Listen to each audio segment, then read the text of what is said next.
Hi, I'm Captain Jim, and I'm here today to talk about our trip down to Mexico in my 37 O'Day sailboat. And last we talked, we were anchored in Cabo San Lucas after an interesting trip down with some challenges along the way. What we did today was get up in the morning and go into Cabo and have breakfast. And we stopped in at a little market and got a few provisions. And then we headed back to the boat. Now, what we do is we go by dinghy and we beach the dinghy and then head into town. And then we headed over to the fuel dock. The fuel dock was sort of a makeshift kind of thing. And there were a number of boats in front of us, unfortunately, so we had to wait for a while. Filled the fuel tank up. It was a 25 horsepower diesel universal engine on the boat, and we filled up the fuel tank, and then we headed out. And we were going 330 miles across the Sea of Cortez to Puerto Vallarta. And we headed out, and there was light wind, maybe 5 knots.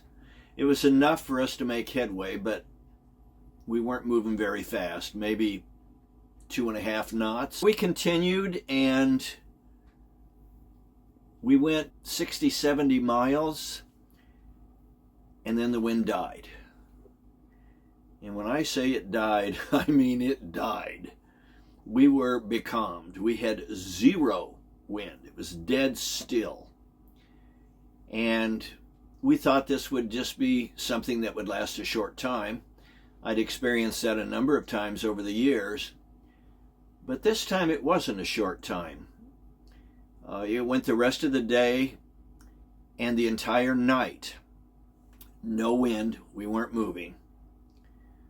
So we just sort of hung out the next day, and I ended up by reading an entire book during this several day period.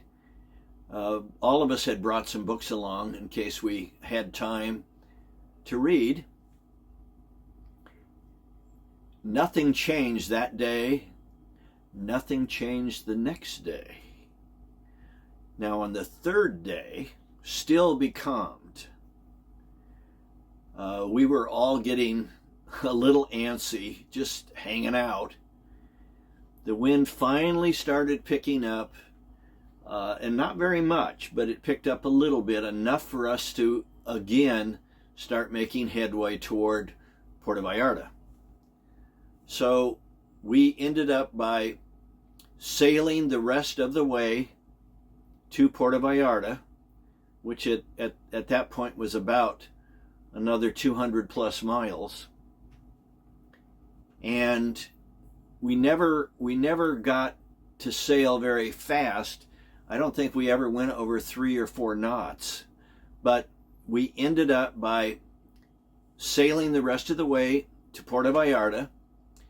And as we were about to come to the entrance to Banderas Bay, we were probably 2 or 3 miles away from that. I smelled fish, really strong fish smell.